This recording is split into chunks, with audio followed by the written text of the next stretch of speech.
fracción octava y para suprimir la fracción 12 del artículo 16, apartado A. Adelante, diputado Espino. Gracias, diputado presidente. Buenos días, compañeras y compañeros diputados. A nombre propio y de la diputada María Elena Orantes, a quien desde aquí mandamos nuestra solidaridad por el fallecimiento de su honorable padre Hernán Orantes, presento a continuación la fundamentación a 3 reservas, todas al artículo 16, numeral A, de la Ley de Ingresos, por lo que desde ahora pido consideración respecto del tiempo. La primera reserva es sobre la fracción quinta, numeral A, en la que se establecen ciertos estímulos fiscales para los contribuyentes, y me quiero referir particularmente a aquellos contribuyentes que se dedican a ser transportistas, fleteros de mercancías y de estimular el desarrollo de negocios desde esta actividad empresarial. Empresarios que hacen su labor en condiciones a menudo muy adversas por las condiciones también frecuentemente maltrechas de nuestras redes carreteras.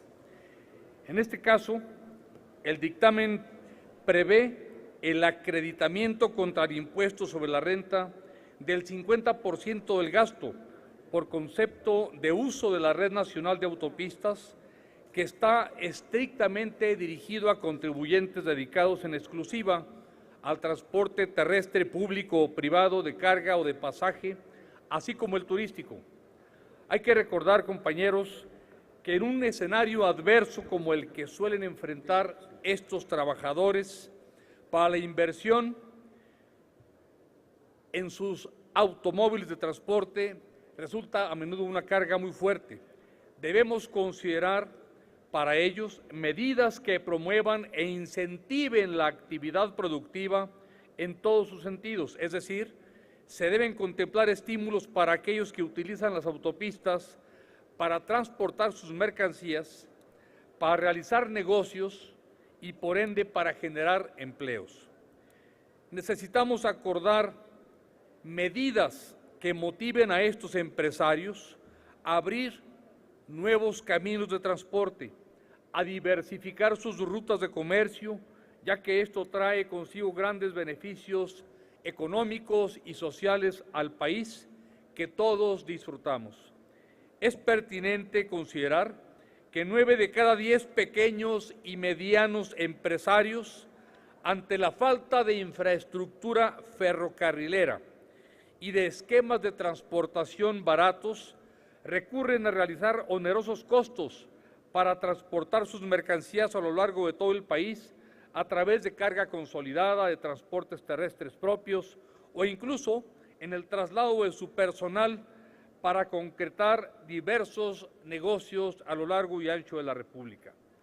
Por ello, consideramos necesario hacer extensivo un estímulo fiscal del 10% a los contribuyentes que realicen este tipo de actividades empresariales. Por lo anterior, se propone hacer la primera modificación, es a la primera reserva. Artículo 16, numeral A, en materia de estímulos fiscales. Fracción quinta.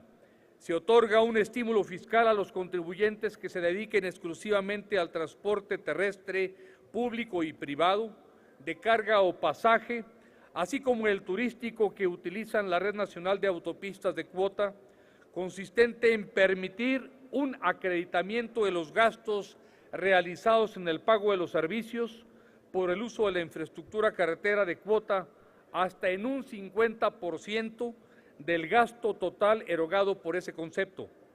Para el caso de contribuyentes que realicen actividades empresariales, a excepción de los contribuyentes que tributen conforme al título cuarto, capítulo segundo, sección segunda de la Ley del Impuesto sobre la Renta, el estímulo fiscal consistirá en aplicar el 10% del gasto total erogado por dicho concepto. Hasta aquí lo referente a la primera reserva, señor presidente. Pido consideración en el tiempo para las siguientes dos. La segunda reserva sobre el mismo artículo 16 de la Ley de Ingresos es sobre la fracción octava, sobre los estímulos de los que ya he hecho mención. Destaco que el dictamen de la Ley de Ingresos de la Federación contempla un mecanismo para disminuir la participación de los trabajadores en las utilidades, es decir, en el reparto de utilidades de la utilidad fiscal para efecto de los pagos provisionales del impuesto sobre la renta. Sin embargo, lo estipulado en el primer párrafo de la fracción octava no señala en forma clara el modo en que ha de aplicarse dicho estímulo, sino que solo indica el monto de las utilidades que deberán disminuirse por partes iguales en los pagos provisionales de los meses de mayo a diciembre, cuando la realidad es que el procedimiento debería señalar que la disminución debe hacerse en forma acumulativa.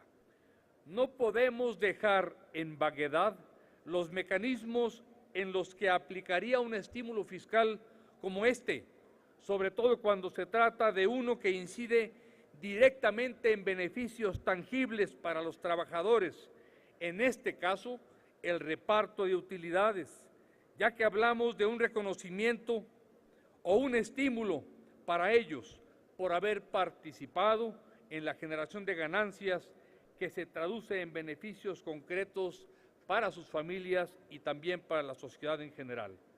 Beneficios que para el caso de quienes reciben año con año dichas utilidades resultan siempre muy esperadas y que invariablemente ayudan a resolver los desajustes de la economía familiar.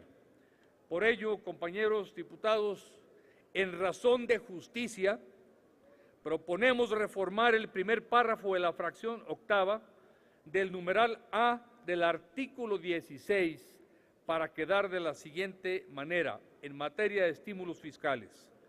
El citado monto de la participación de los trabajadores en las utilidades de las empresas deberá disminuir en 5/12 partes durante el mes de mayo y para los meses de junio a diciembre se deberá deducir 1/12 parte durante cada uno de estos meses.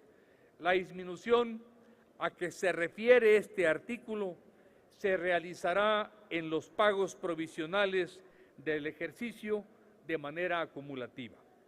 Con esta medida, compañeras y compañeros, estableceríamos plazos concretos para gestionar estos beneficios, lo que coadyuva a que los empleadores cumplan con sus obligaciones y los trabajadores contribuyan a la productividad sin lastimar gravemente su reparto de utilidades. La tercera y última reserva sobre el mismo artículo 16 de la Ley de Ingresos es sobre la fracción 12ª, numeral A, sobre la que establecemos lo siguiente. A partir de los estímulos fiscales para los contribuyentes, como los que he señalado, la devolución o acreditamiento contra el impuesto sobre la renta sobre el precio de adquisición de diésel, por ejemplo, utilizado para actividades agropecuarias, silvícolas o en el transporte público y privado de personas o de carga, o aquel acreditamiento contra el ISR del 50% del gasto por la Red Nacional de Autopistas, dirigido a contribuyentes dedicados exclusivamente al transporte terrestre público o privado, de carga o de pasaje del que hablé inicialmente. Debo precisar que se trata más de una facilidad que de una obligación formal y no sustancial, como es el caso de los demás estímulos fiscales. Por tanto, consideramos y proponemos que se debe eliminar por completo dicha fracción para incluirse dentro de las reglas de resolución miscelánea fiscal 2016 que proporcionan facilidades administrativas a los contribuyentes. Esta última propuesta pretende clarificar la competencia de las medidas que se implementan para evitar que estos beneficios caigan, como en muchos casos, en el espacio de la discrecionalidad y en el riesgo de la corrupción. Gracias por su paciencia. Es cuanto, señor presidente. Gracias, diputado Espino. Consulte la Secretaría.